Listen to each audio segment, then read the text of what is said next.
The Nets are not dead, and it's thanks to this man, Mikal Bridges. This is Game Log Surfing. Bridges, cross, jumper. Oh, that's wet.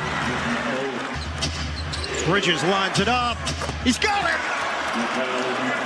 Everything changed for Mikal Bridges in this moment right here. The trade from Phoenix to Brooklyn, which probably does not happen without the new Phoenix owner wanting to get Kevin Durant. Mikal Bridges, the front office of GM, did not want to part with Bridges for good reason, but Bridges is on a entirely new trajectory now with Brooklyn. Now he was a good player with Phoenix. I think everybody would agree with that. And there was probably still some more potential for him to continue to grow, but not the potential he's got now with Brooklyn. Here are his numbers since the 18-19 season when he made his debut up until this year. It was up to 17 points per game, a good 3-and-D guy. You liked what you had there, but now he's more than that. In Phoenix, 30-point game. Came back on November 9th at Minnesota, put up 31 points on 12 of 20 from the floor.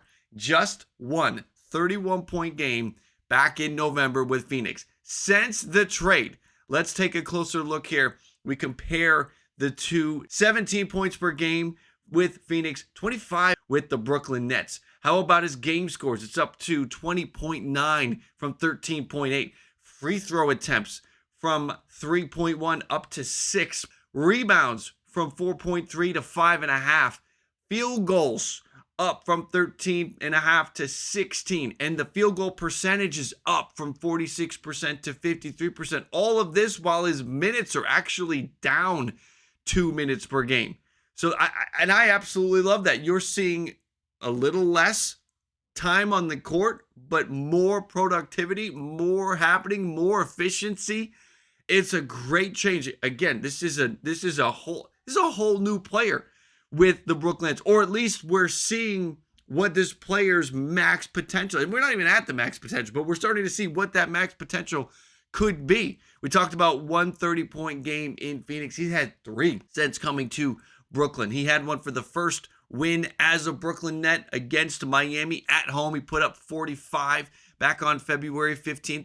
On February 28th, he put up 31 in a losing effort to Milwaukee. And then the comeback, the largest comeback in the NBA this season at Boston last night at the Garden. He put up 38 points on 13 to 22 from the field. This was his second highest scoring. This was his second highest game score. This was the most rebounds we'd seen in a game from Mikal Bridges, part of that effort in that comeback. He's the scorer for this team. This is not anything that's going to change in any degree. He is going to be the scorer. We take a look at the depth chart, and you also can see why the Nets went out and got Nerlens Noel, because obviously Ben Simmons is not the backup center. Ben Simmons isn't even. By the way, Ben Simmons, can you get it together to at least maybe give like 10 minutes of defense to give something to give, I don't know, Dorian Finney-Smith or Cam Johnson a rest, a break, something to give Royce O'Neal even a break. 10 minutes of defense can we get from you, Ben Simmons? But back to Bridges. I think you've got him as the number one scoring option. Cam Johnson, a nice 3-and-D guy. Spencer Dinwiddie, a nice veteran ball handler. Then some more scoring, some more depth off the bench. This is a good team. This is a team that isn't going away anytime soon. And Brooklyn fans, this is about as good as it could have worked out. You would have thought that if they traded KD, if they traded Kyrie, it'd be over, but it's not. They're still going to make the playoffs. They're going to be a difficult matchup for whoever they face because of the defense they can play with O'Neal and Finney-Smith and Claxton and Bridges and Johnson playing defense. Dinwiddie.